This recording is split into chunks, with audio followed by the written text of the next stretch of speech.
citaa hin jiisu.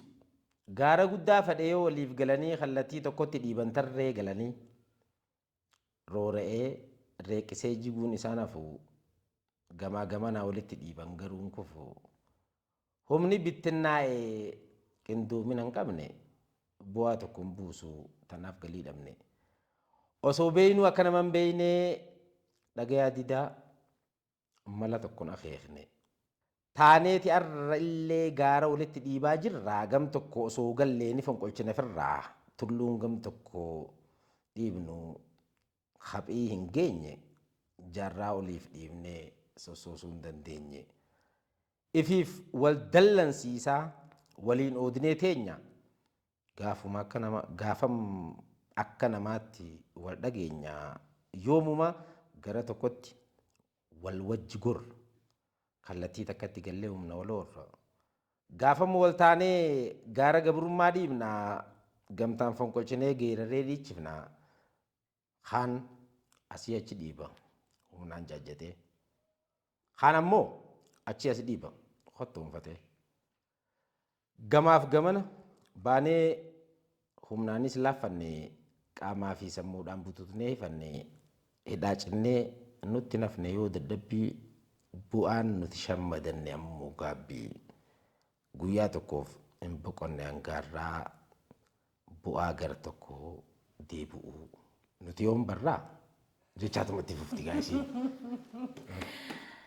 Hedduu takka galatoomii ashamaa harka fuunee kabajamtoota daawwattoota Maayaa Shoo kun sagantaa Maayaati nageenya kiyyaa kan jaalalaa bakka jirtan maratti isin geessuun isiniin ja'a.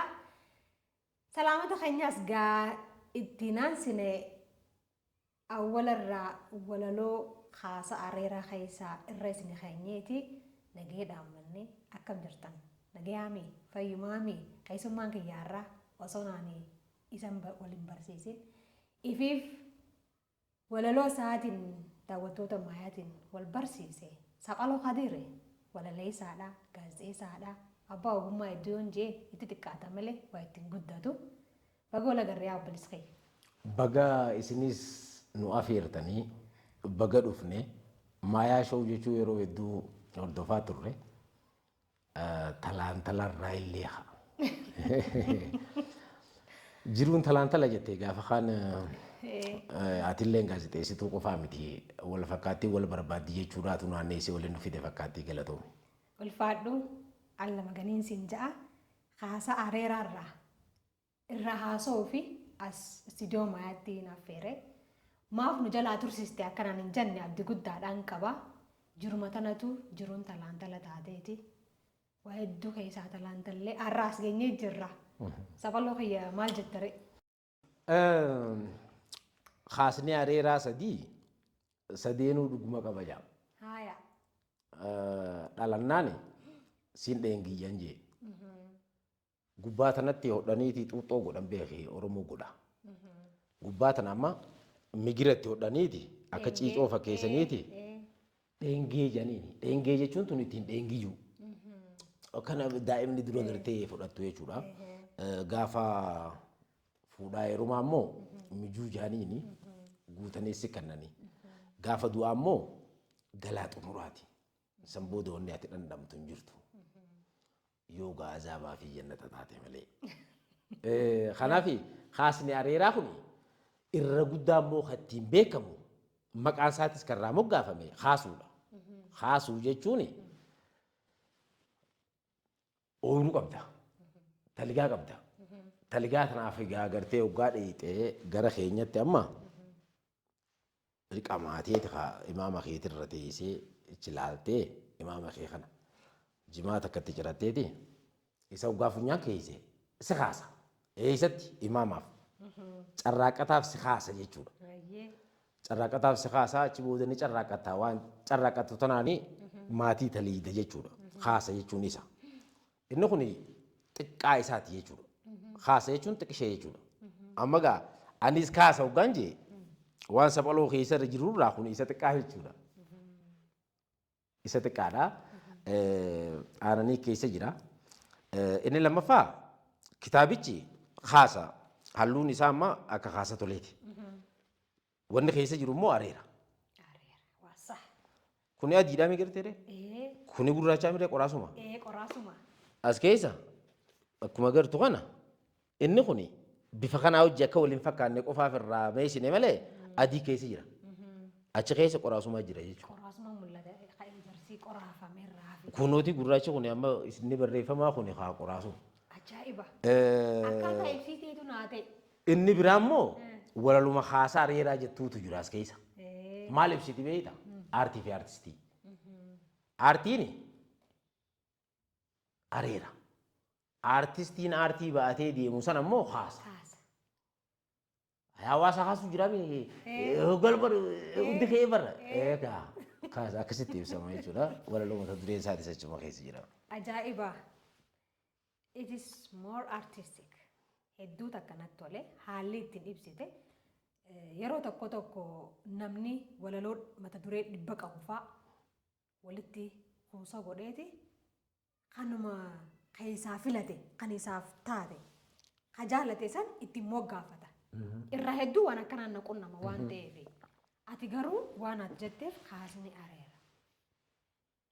Dizaayina kabarirraa ka'ee suuraa kanarraa ka'ee kaisaan. Wow. Thank you. Galatoomiin siin ja'a. Isinis galanna keessa. Kitaabni kun ammas hoggaanii fi eebbifamu deemu sana ani haalaan dubbiseetiin ture. Fuula 378. Sila akka kitaabota haanitti kitaaba lama ta'a jechuudha. Waan sila kitaaba lama ta'utu dachaa'ee kitaaba tokko ta'e. Maaf ta'e? Innumaanuu kitaaba lama ture. Kitaaba cimimuu juu tokkoon barreessee ture. Bara 1997 akka warra lakkoofsa Itoophiyaatti jechuudha.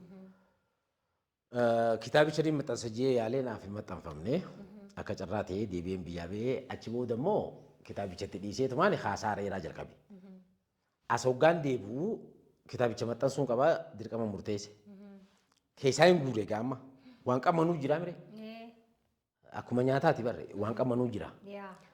Waan qabanuu jalqaba cimimuu maxxansajeetiin ka'e. Cimimuu keessaa hoggaan guuru waan qabanu takkaa waan badu takkaa waan yeroon itti dabartuu jira. Isa sana hoggaan guuru natti kaate. Kaasaa reeraa keessaatii da'uu dhiiroo jeetiin kaasaa reeraatiis deebi'ee gulaale. Isa keessaas waan qabanuutu jijjira. Isaan hoggaan baase kitaaba lama godhuuf natti kaate. Kitaaba tokko godhuuf na guddate. Xiqqaachuu guddachuma wayyaa jeetiin. Takka goote. Kaasaa reeraatiin akkasii moggaasee jiru. Hedduu takka bareedaadha. Qabiyyee kitaaba kanaa gaa takka takkaan irraa haasoyina. Osuma haasoyinu garuu biyyaa bahee jechota tokko jattu takkaan dhageetirraayi maa biyyaa baate dhiiroo? Yeroo fokkottuu turte. Bara 1997 gama xumuraa kolleejjii qonna kombolchaatti barsiisaan ture. Achirraa eegalee jechuudha. Hanga 1999 jechuun toora waggaa 3-4 kan sirrii gahaa. San booda waajjira aadaa fi turizimiitiin dhaqee gaafa miiliineemiidha jechuudha. Miiliineemii Itoophiyaadha. Takka barkumee. Barkumee illee Oromoon barkumee hin qabdu. Miiliineemii irraa waggaa sirree nu barkumuma jechuudha. San booda filannoo 2002 ture. Uleetti ishii uleetti mircaa uleetti ishii uleetti. Gaafa sanitti hedduu gaa walaawwalaatu jira. Walaawwaluma san keessa haalli ulfaataa ture. Gaafa namoota hedduus dhimmoota akkanaa agartee takkaa hoo namni mirga isaa falmachuun dirqama waan jiru tokko hoggaatti himnu. Hajimaa qabatee nu bira dhufees maallaqaan hin bitee deebi'uu jimaa kana jee ka'ee kutaa. Boodarra ana akka kiyyetti kophaa nafe. Gaafaan kophaaf immoo lubbuun kiyya baafachuun barbaachisaa ture waan ta'eef gara Keeniyaa kutee. Keeniyaas dhaqeen teenye immoo haalota warraaqsaa kana keessatti tarsiimoo buureessuurraa ka'ee hanga warraaqsoota sanuma dabalatee roga afaan Oromoo teknooloojii fi saayinsii fi teknooloojii wajjin wal simsiisuutti Maal hedduu tokko keessa turreetumaan deebi'ee as deebi'ee jechuudha. Kaayyoon beefiin qabaa, kaayyoon deebi'ee galeefiin qaba jechuudha. Jechuun duraanis biyya alaa bahuudhaaf mirqaanee hin baane, dirqameetiin bahe. Yeroo sanitti ani hojii bareedaan qabaa. Asitti jechuudha. Egaa mindaa bareedaan qabaa. Maatii bareedduu qabaa. Haa ta'u garuu maatii bareedduu fi mindaan bareedaa fi jireenyi bareedaalleen gaafa takkitti lubbuutiin tareessit dhufte gatii siin qabaatu. Kanaaf hin bahee eegaan bahee boodaas hin teenye haalota hedduu tokko keessa dabarreetumaan deebi'ee dhufee haasaareera. Kaayyoon kiyya inni jalqabaa kitaabota biyyattii keessa maxxansuudha. Kitaabota hedduu na bira jira. Kanneen babarreesse jechuudha. Asoosamoota dheeraa, asoosamoota gabaabaa, falaasama, marraaga. Saayikooloojii yennuun xiinsammuu qooda guutaa takkaa'oo qooda guutan Oromoodhaa qabsoo keessa qabaachaa turan. Isa kana ammallee inni sannaaf maaliif jennaan qorannoodhaatiitu barbaachisa. Amma isa kana wixinee isaa qofaan kaa'ee ni wixine malee guutuun isaa wanni hin jiru.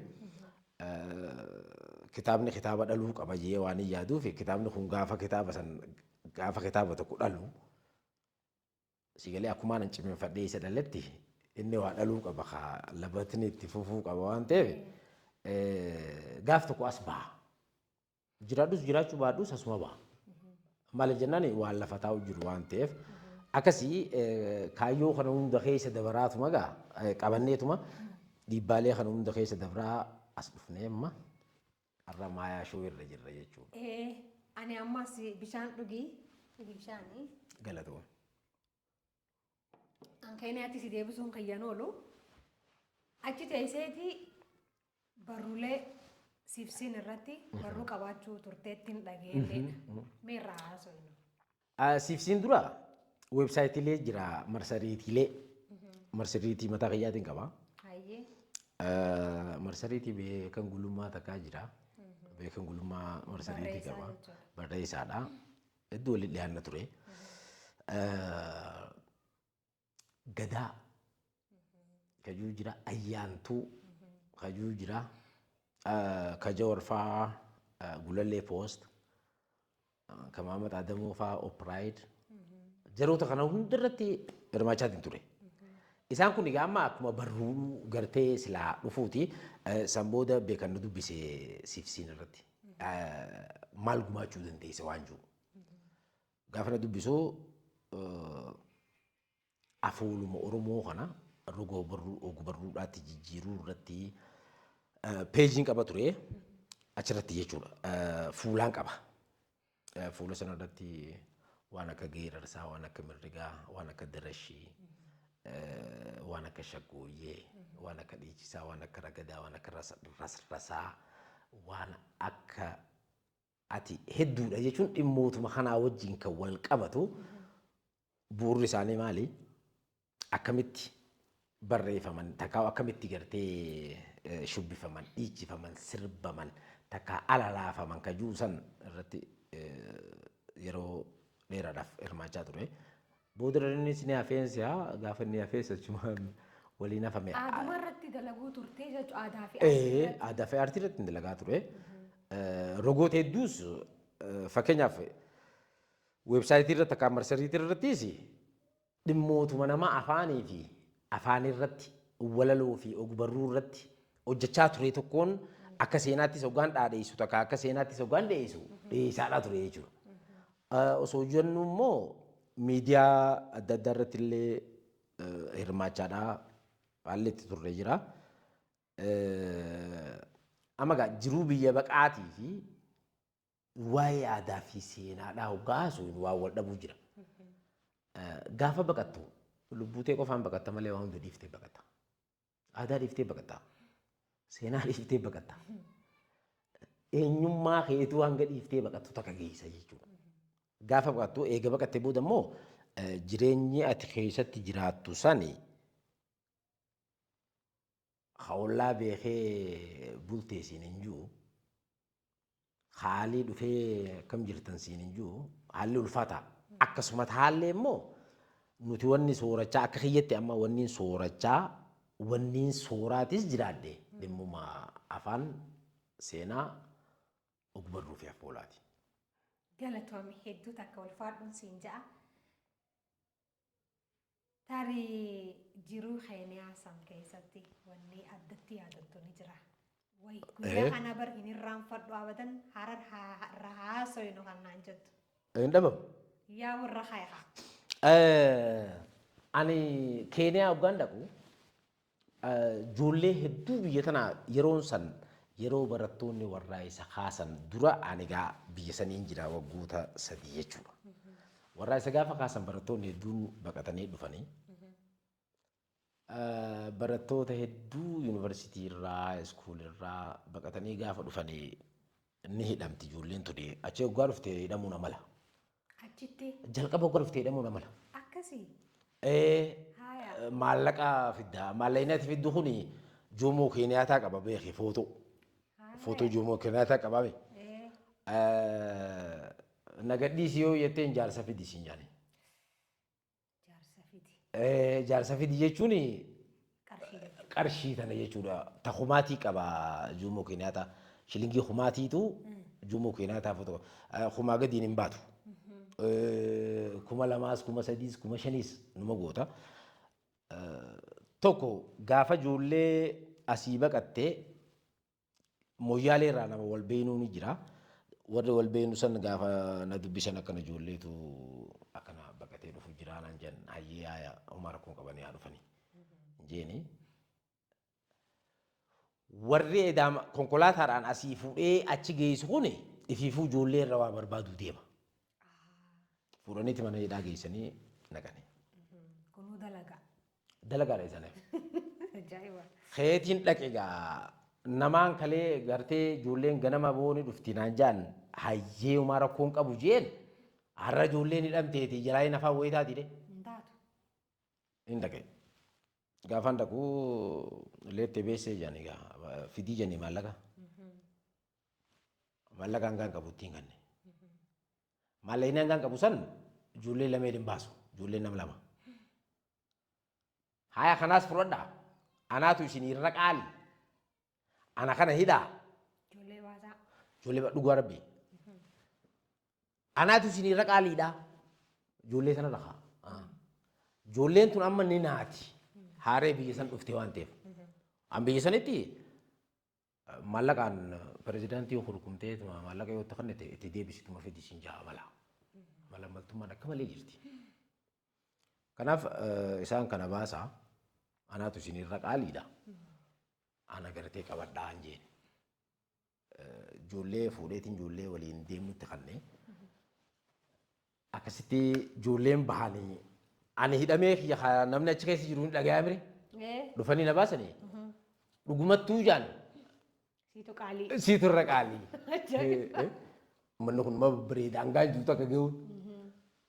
Warra biyyaa ta'uu kiyya achitti haa warra biyyaa ta'uu kiyya naa galuu isaa naa ibse mucaan san ammoo nama ajaa'ibaa tokko falaasamni inni yeroo san jecha tokkichaa kanaan na qabsiise waa hedduu tokko keessa na oofe. Edaa bareedinni akkuma ija namaati. Wanni haareenni garte hundi takkaa nyaanni haareenni dhandhamte hundi sitti hin toluta. Gaafa amaleeffattee gaafa barte immoo wanni hundi ni bareeda. Waan jiru tokko na keessatti uume waa hedduutu jira lameen kun ammoo ni gaa.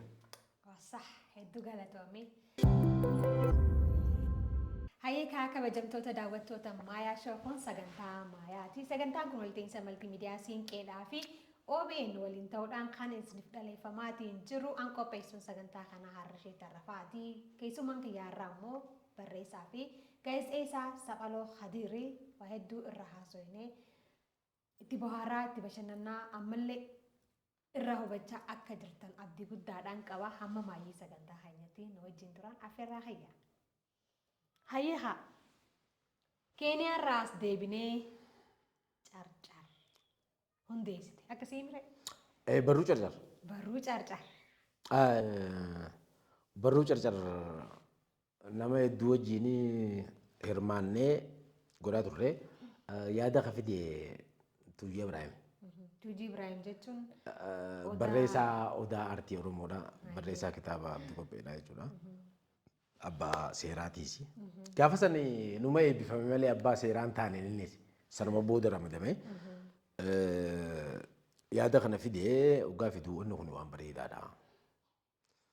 Irratti ji'a ji'aan waan barbaachisu gartee walitti finnee dhiyeessinee.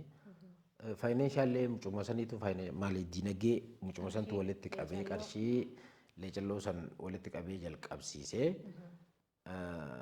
itti fufuu hin dandeenye ni hasaarre. Jechuun ni hasaarre jechuun yaadni achirratti dhiyaatu babbareedaa ture. Hedduu bareedaa ture. Amma qalloollee ni jira. Ijoolleen biraalleen tan ji'a ji'aan hirmaattu ni jirti. Gaafa wantoota hedduu tokkorra dhiyeessaa turre. Even haala siyaasaa fi qabsoo biyya tanaallee irra xinxalaa turre. Gulallee postii Jawaarfaan achi booda kan eegalan. Matseetiidhaan jechuudha takkaa'oo barruudhaan kan jalqaban. Nuti achi dura hedduu tokko yaallee nuuf hin taane. Garuu kana keessatti seenaallee hin qabnu. Seenaallee hin qabnu. Garuu wanni xiqqoo sitti dhaga'amu ni jira. Dhiiroo nutu akka amma ati irra haasofte kana suuga bareeda nu kan nu dideemu. Gara biraatti keessumattuu amma miidiyaalee hawaasaa garaagaraa yeroo hedduu achirratti guutuu jirama. Deebii isaa isaanumaaf hin dhiisa. Garuu waanuma takkoon dhaammadha. Dubbisu nama dubbiseetu waa dubbachuu danda'a. Ifiifillee yoo hafee jechuudha. Kanaaf kitaaba dubbisaan isin hin jaa carraa kanaan jiddumatti jechuudha. Hayyee mee haasa hareera jidduutti adda kunnee yaadaan keenyaa dhaynee carcarra hin deebinee sifsiifillee sifsiinillee haasne irra haasoyne. Kaasa hareeraan kun gaa waggoota hedduudhaan booda walalowwan filatamoo silaan fi haa kitaaba lamaa ta'u malan keessaa fiffiltee. Achi keessaa gulaalee furmaata gaafan kaayau. Kaasni hareeraan dhufe. Aartii fi aartistii. Isii tana haga aartiis qophatti aartistiis qophatti agasitti hanga gahuutti irra utaalaatiin sii dubbisa. Hamma ta'e irra nu kaayiti daawwattoonni keenya immoo. Kitaabicha keessa haalaallatani. Haalaallatani malee nuti asiif innaan maal irraa dubbisanii? Utaaleen sii dubbisa. Aartiirraa waa muraasa. Aartistiirraa waa muraasa. Haasa areeraa waa lama wanni kuni. Haasaa fi areera. Aartii jechuun maali? Aartistiinoo eenyu? Gaafii jettu deebisuuf gonkumaa hin dandeenyu. Hiikni isaa bal'aa akka malee kan ogeessi irratti walii gale.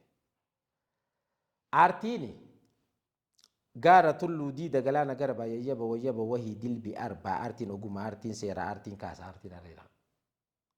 Baaftuu waraaraa wiirtuu waraaraa. Eeyyee.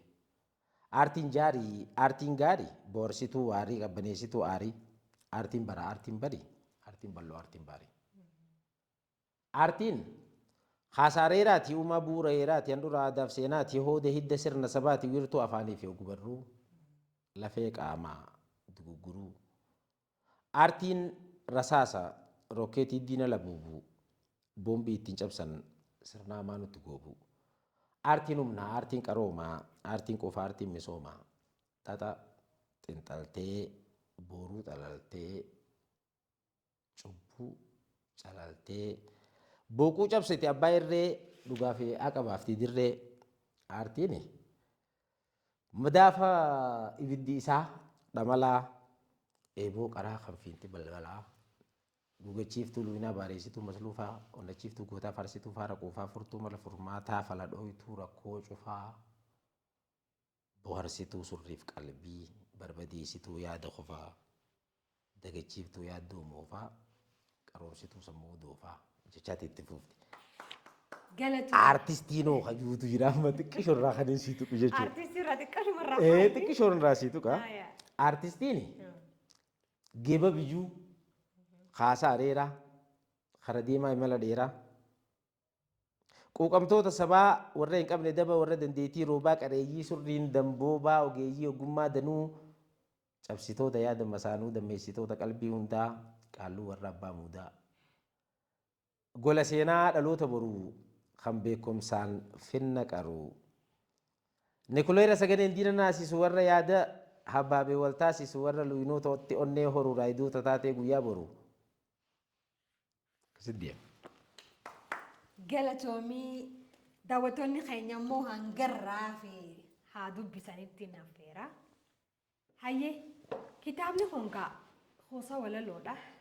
Walaloowwan 100 oltu keessatti. 119. Oltu keessatti hammatamee fuula 378 jechuudha. Hanga ammatti gaa namni hin beekanaan jiru naafiduu ni danda'a. Hanga kitaabota naan dubbisee ilaalu garuu baay'ina fuulaatiin kitaaba walaloo isa guddaadha jeetiin yaada. Walaloo qofa hammateeti jechuun walaloo qofa qabiyyee walaloo qofaan ogaa jennu malee kitaabonni walaloo fi dhimmoota garaagaraatiin wal makee fuula kanaa oliin jiru jira. Ni jira garuu kun walaloo qofa. Walaloo qofa. Baay'ee kuusa walaloo jennaan kuusuma walaloo eewaa. Achi keessa falaasamni biraan jiru falaasummaa walaloo yoo ta'e malee. Anaaf akka ogeetti tokkotti kitaabni wal makaan dameensaa hin beekamne. Jaj gochuuf yookaan immoo akkana qabiyyeesaa caaculeesaa kana ja'anii adda baasuudhaaf nama rakkisa. Bayyaa'inati. Bayyaa'inati jechuudha. Bayyaa'inati jedhanii nyaata kanaan nyaadhe jettee kan himne tokko. Waan akkasiitu jira. Kuusa walaloo taanaan kuusa walaloo ta'uu qaba. Qabiyyeen kitaaba kanaa. Asooga taanaan asooga ta'uu qaba. Wala asoosama dheeraa taanaan asoosama dheeraa ta'uu qaba malee kanaas nin fedha jechuun hin ta'u kitaaba irratti. Isaa eegaltee keessa fixuu siin beekamu hedduu.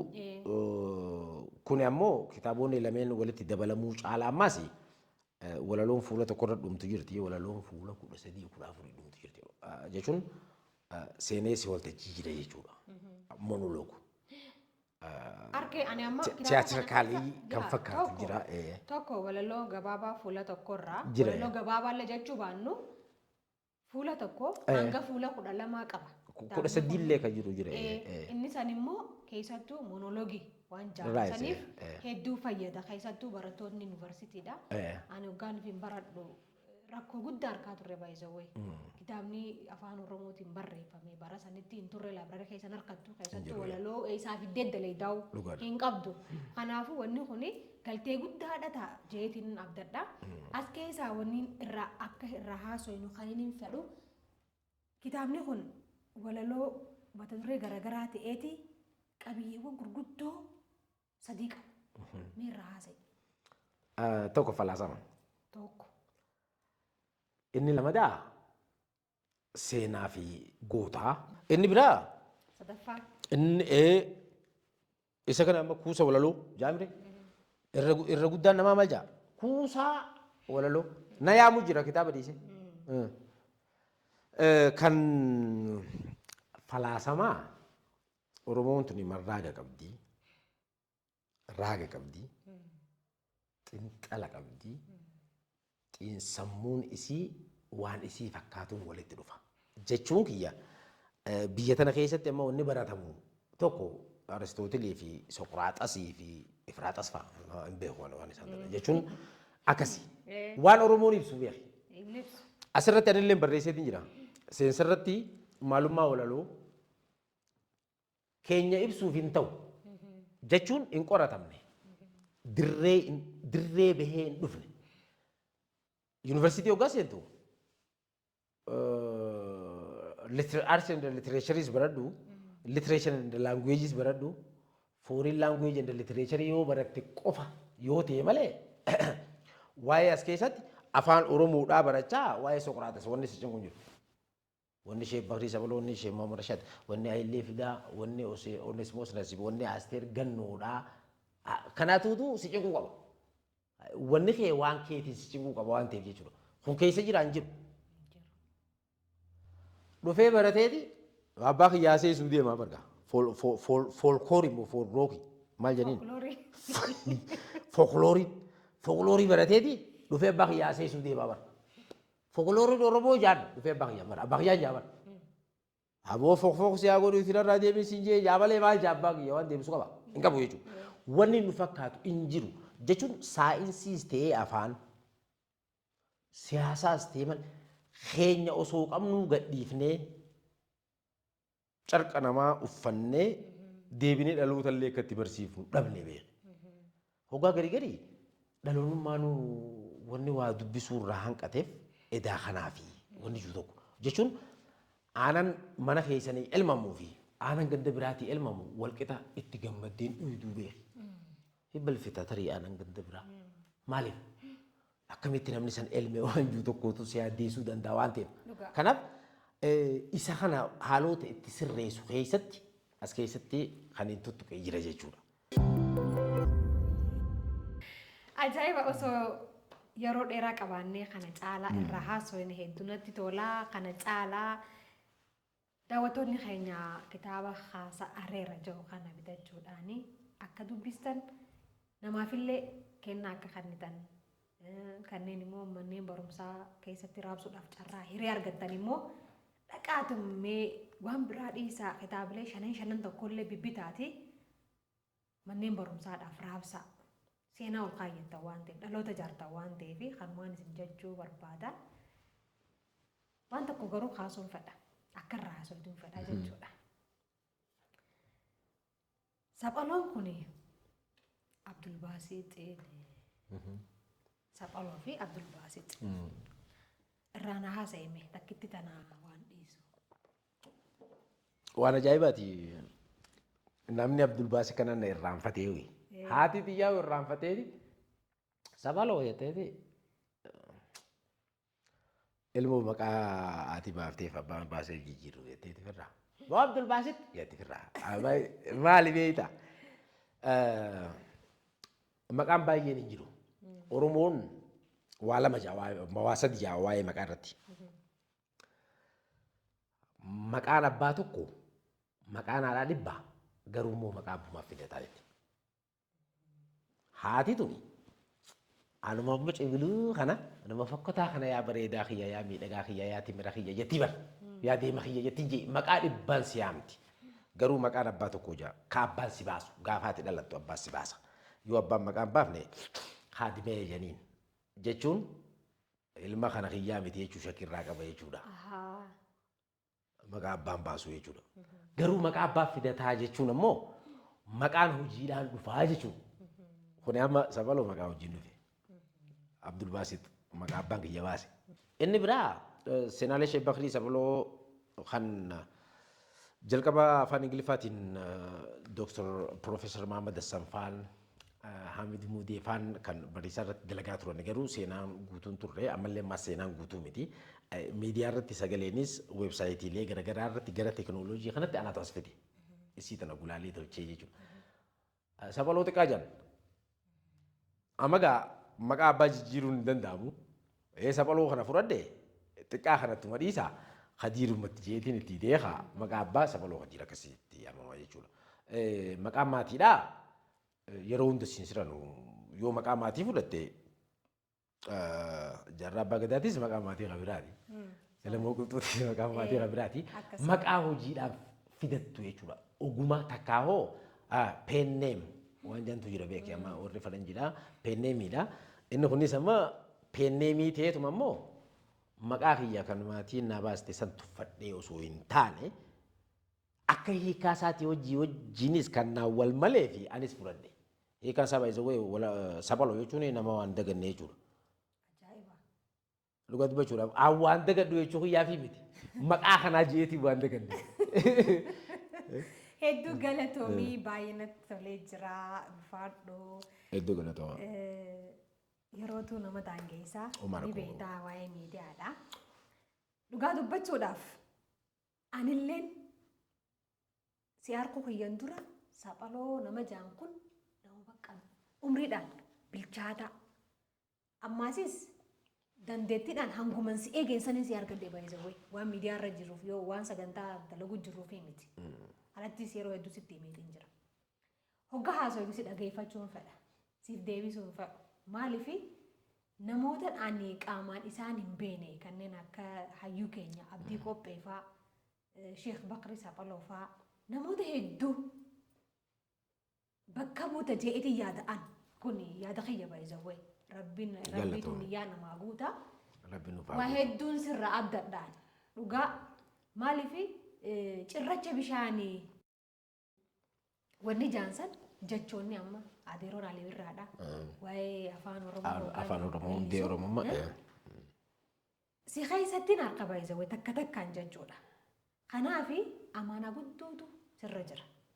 Sirratti abdadha. Rabbiin niyyaa hanqii hunda sifaa guutu. Haasa areera kana qofaadhaan miti kan kana caalan hedduu akka nuuf gumaachitu abdii guddaadhaan qaba. Jechoo hin qabu maqaa rabbii dhugaa dubbachuudhaaf. Ansi bira taa'ee kitaabni kan kee kun bareeda akkana jechuudhaaf natti ulfaata. Akkuma namni haadha bira taa'ee ilmoo bareedduu jiru fakkaatti taati. Haa ta'u an jiraadhus jiraachuu baadhus ammoo kitaabni shan amma kan dhume lafa jira. Kana booda kitaaba dhaluu qabaan jee. Inni kun yoo kitaaba dhale kitaabota san dhala. Yoo kitaabota gane immoo kitaabota san gana. Inni kun hoggaan kana jiru immoo eessarratti xiyyeeffata? Miliyoona meeqa qabna jennee isaa? Oromoo miliyoona meeqa jennee isaa? 60 dabarree jennee miree? Yoo rabbiin nu haa gargaaru bakka naan hanqise immoo kunoo. Tan nuti hanqifne waa inni itti haa guute jettee Oromoon. Akkasii bire hayyee galatoomii hayyee haa kabajamtoota daawwattoota Maayaa Show kun sagantaa Maayaati kan daawwachaati kan turtanii sagantaan kun walta'iinsa maltiimiidiyaa Siinqee fi OBN waliin ta'uudhaan kan isiniif dhaleeffamaati kan ture an qopheessuun sagantaa tana Harshee Tarrafaa Faajjiiti. Keessummaan kiyyaarra gaazexeessaa fi barreessaadha waloo abbaa jechoota yooniin jeen kanumaan naaf ibsa naf fakkaata Saphaloo Khadiri ulfaadhu galatoomii waan hedduu irraa haasofnee jirra. Hamma torbaanitti torbaan gaarii sin jechuuf gaawwaanuma tokko naaf yuutuubii fi Maayaa TV show like subscribe share gochuu hin dagatinaan isinin jaa fayyaa ta'a.